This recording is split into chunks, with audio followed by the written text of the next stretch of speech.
देहो देवालयः प्रोक्तो जीवो देवः सनातनः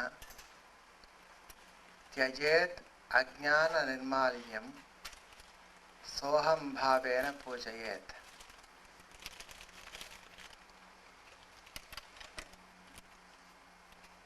This summarizes what we have said yesterday.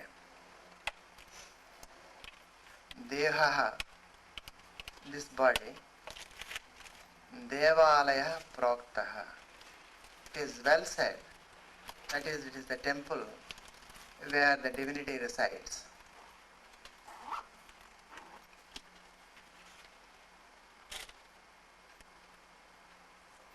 The divine part of you consists of doing good to yourself and doing good to the others. That is the divinity. So this body is a temple where this resides in you. It is well said. Proktaha. Pra plus ukta. Proktaha. Jivo devaha sanatanaha. Jiva means the thing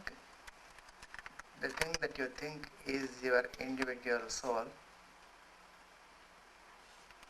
Sanatanaha, the age-old Deva, the God. This individual soul that you think is in your body is none other than the age-old, immortal God.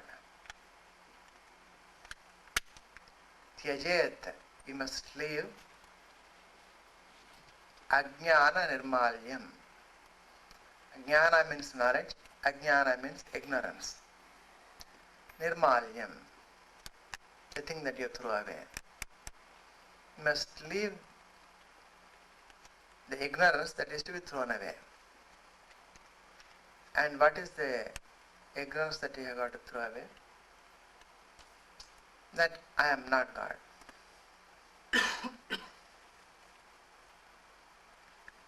Soham bhavena. Soham means saha, aham. Saha is what I see. Aham is what I am. Soham bhava means the getting into the feeling or experiencing that I am what I see. With that feeling, pujayet, must conduct your life as an adoration of yourself and of the world.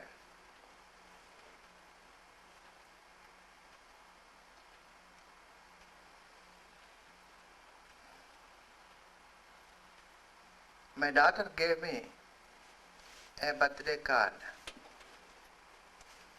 one day, which showed on the front page a cup half full of beer, and under that is stated the fundamental philosophical question is whether the cup is half full or half empty. Daddy, you have got to discover this by turning this page. Either you figure out for yourself or you turn the page. And I turn the page. And what happens? What I see inside is an empty cup. And it says, Daddy, now that the problem is settled, you have to fill it up. Empty halfway, and then go back to the philosophical question.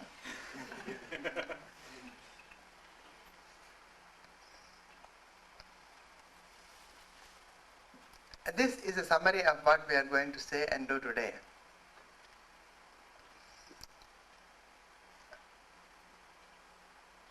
The summary, the question is, who am I? Whether I am half a female or half male, whether I am half full or half empty.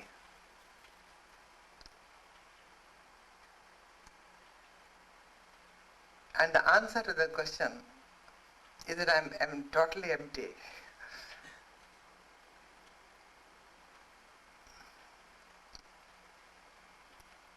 And then I have to go back to this question again and again and again, and keep on drinking this, filling up myself with joy. The male aspect of me is a sense of I, which is permanent, unchanging. The sense of I which exists in me as God. The female aspect of me is all that I see, and that includes my body, that includes my mind, that includes my thoughts. All that I see, all that I know, all that I experience is my female part. The question is whether I am the seer, the male, the Shiva, or whether I am the Shakti, the seen.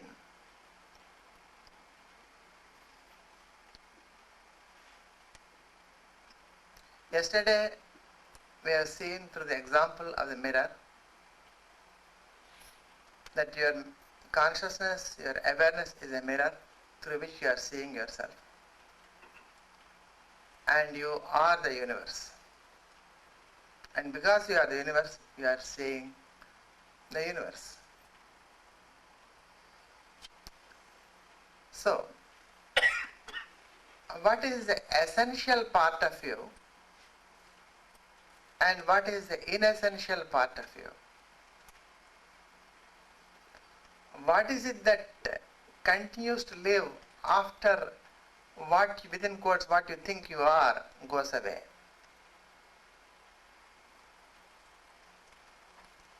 All of this continues to live after this goes away. So the essential part of me is the mother. I should take care of that more than I should take care of this inessential part of me, which is this. So where should my priority be? My priority should be with the 99.9 recurring part of me, which is the cosmos, or should it be the 0.0 recurring one, which is what I think I am, or the role model which I decide to play in this game of life, in this river of life? Where should my priorities be?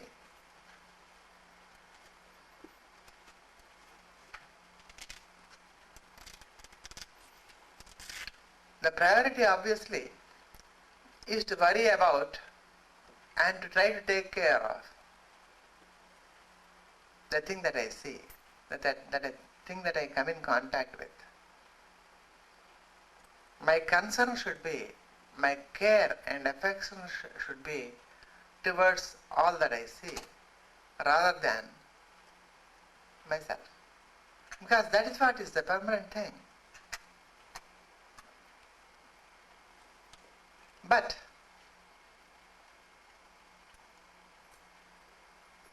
given the senses which are locally magnifying, given the fact that we are born with these things, given the fact that we are born into a culture, we are living in an environment, that we are functioning in a society,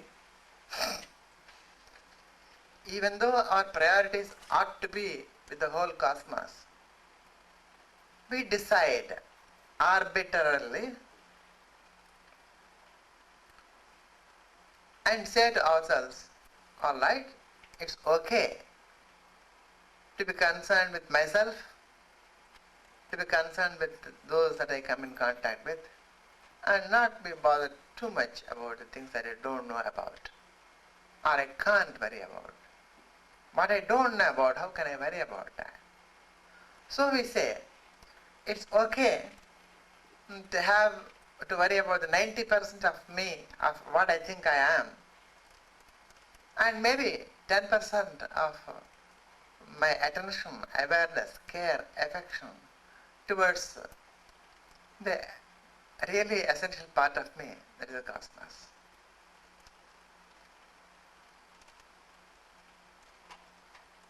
The Tantra teaches you to have respect for yourself, which means respect for the environment, right? Because you are the environment.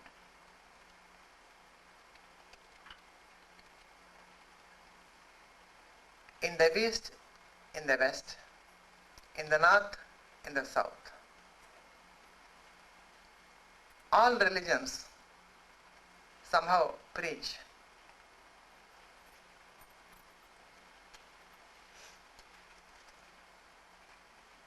that you should be an ascetic.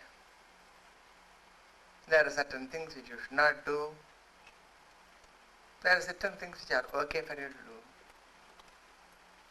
But who is to judge? I think you as the divine personality should judge for yourself as to what is good, what is not good, what you ought to be doing, what you ought not to be doing.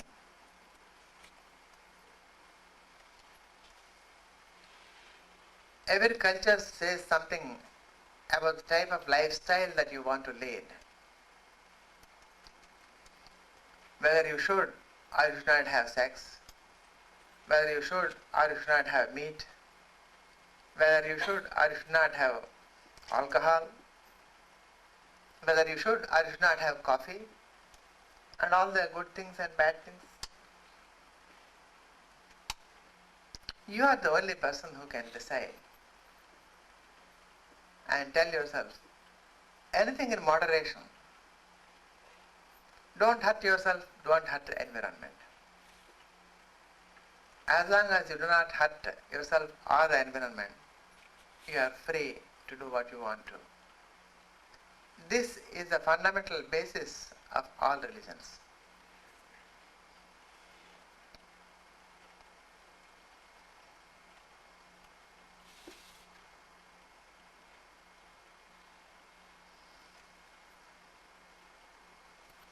Some people say or feel that the vegetarians are doing less injury to the environment. I don't believe that statement. I can't. When somebody cuts off my limb and I continue to live, I experience the pain and I continue to live. That's what the vegetarians are doing. They cut off the cabbage and the tree continues to live and the tree is experiencing the pain. I take the grass mower and go over the lawn and I cut off so many leaves from these things. And all these things are experiencing the pain. And I am keeping up with the Jones and Jonases and I am experiencing that my garden is beautiful. The pain of that is my happiness. The non-vegetarians, on the other hand, are killing, and in killing, the pain is also going. So I don't see the argument really for vegetarianism in the sense that you are causing more or less injury to the environment. But where I see the argument for the vegetarianism is in the type and quality of food that you are imbibing into yourself. The vegetables, these things that they come from the plant life, they have to accept the environment as given to them. They cannot move anywhere else. They have to find their nourishment from the place where they are and then try to. So it's acceptance of the environment and the state of that acceptance brings a quality of life to that plant life which you are absorbing into your system.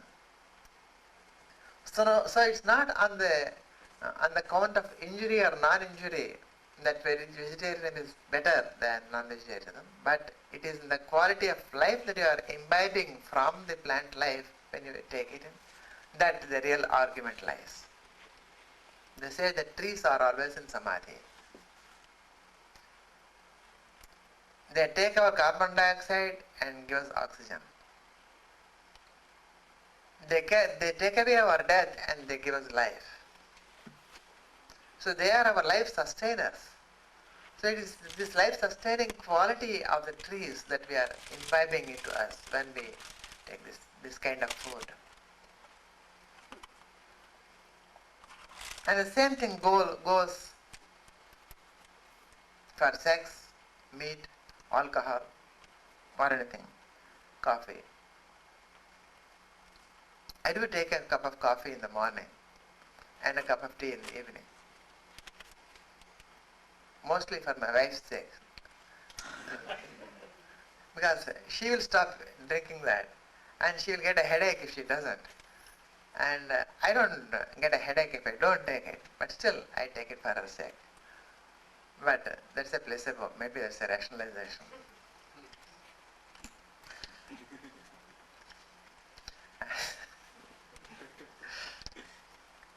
Okay, now we have summarized what we have said yesterday, that you are the essential part of me and my concern should be for you, and that I am in you, right?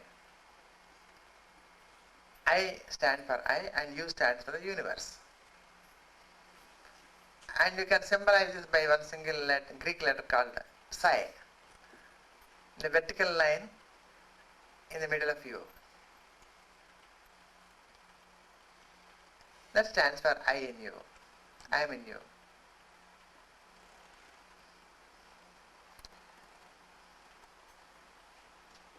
Now to break the seriousness of this opening, let us do a small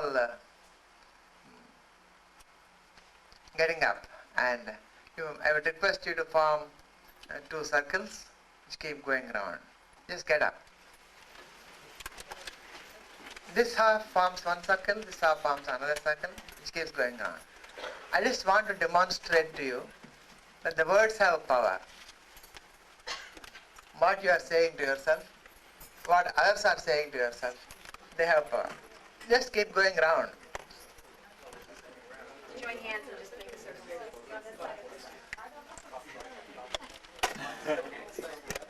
Keep going round please. Keep going round. Move.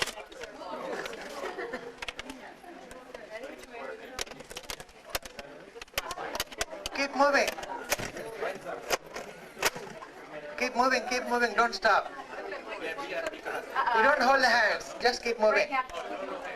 Just keep moving. Don't hold the hands, just keep moving. No, it's okay, just keep moving. Keep going round.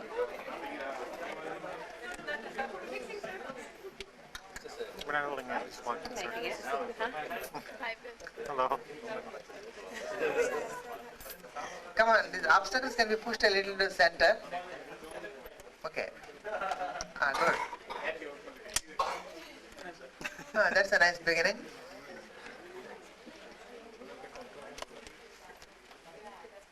So we should keep moving.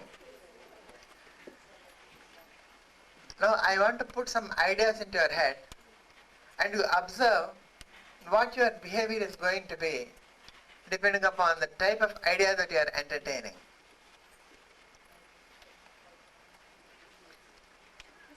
Keep moving. Move a little fast, right? Yeah.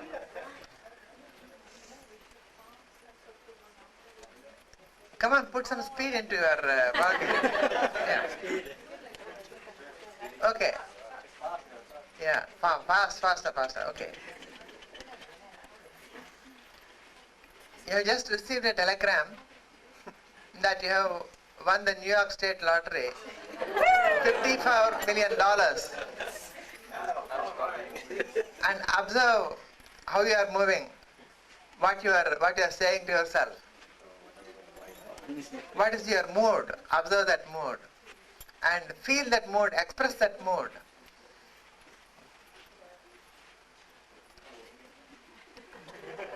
Be with that mood. What would you like to buy? As a Cessna airplane? Huh? One of these. Or maybe a Boeing 747 will do where you and the pilot are the only, maybe an air hostess with a couple of drinks thrown in. Okay, now I'll put another idea into your head. Today is a Monday morning and oh boy, you've got to go to the work. And see what's happening to your emotion. What's happening to your optimism or pessimism.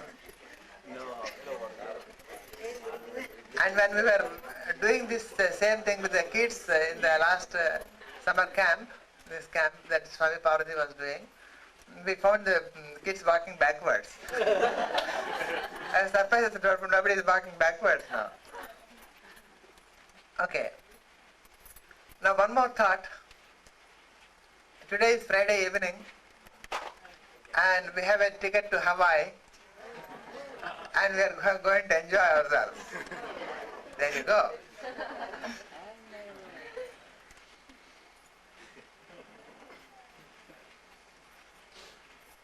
So after our weekend at Hawaii, we come back to this place.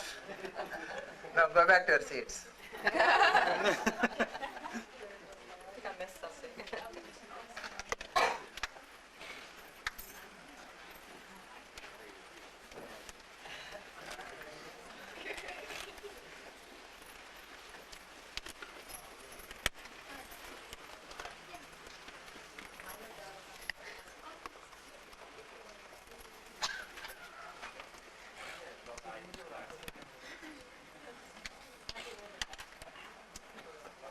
I hope you have all settled down.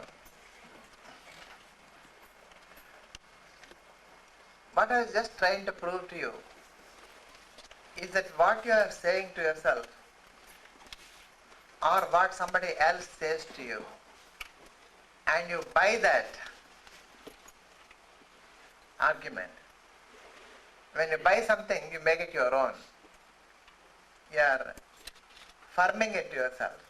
You are saying, yes, this is a part of me. So this thought which has become a part of you has a power to control the way you perceive the world as optimistic or pessimistic.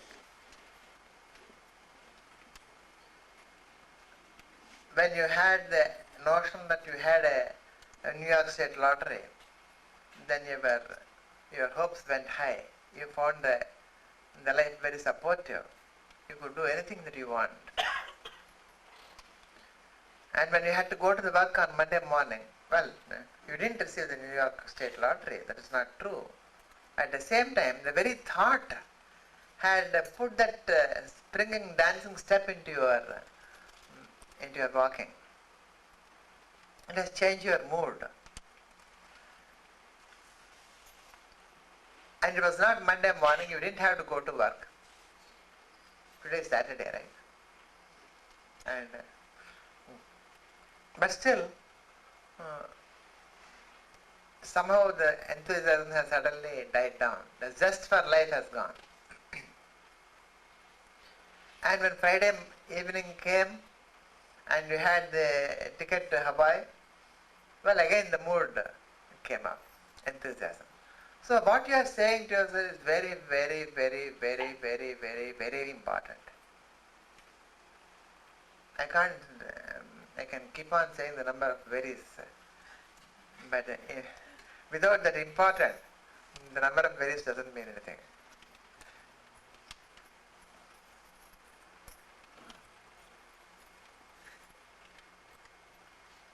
So, it makes sense not to buy the arguments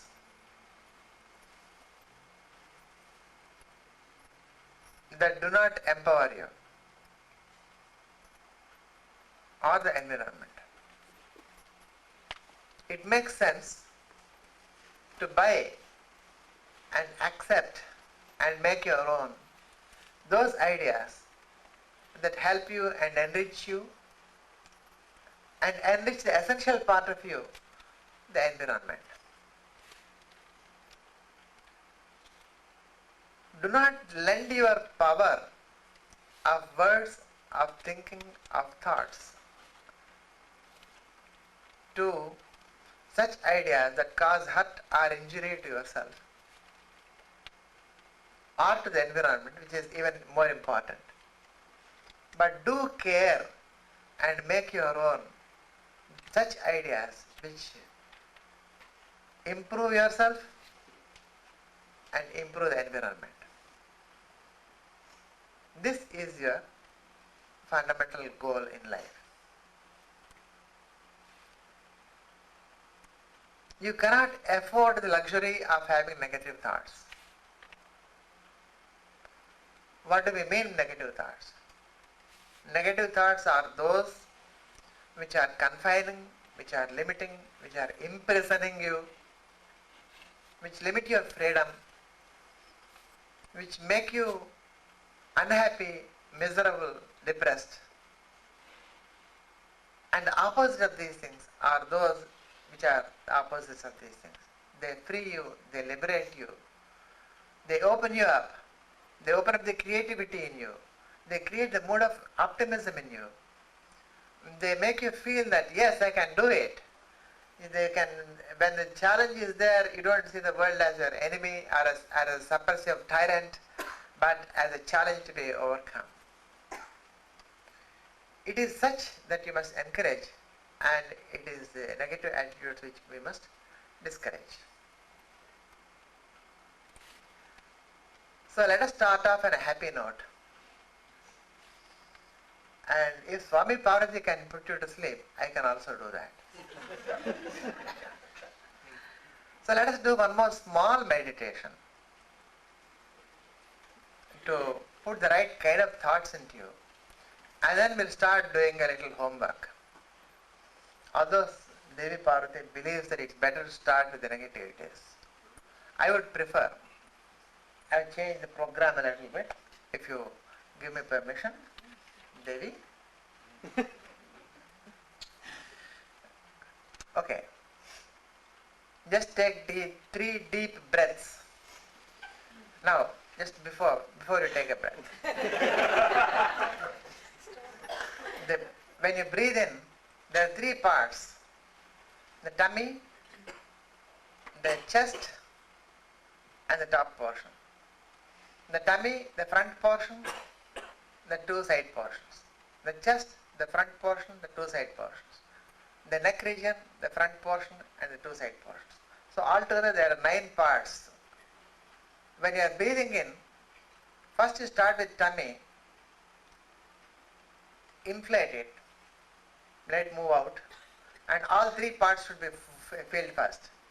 Then you move on to the next region and fill all the 3 parts there.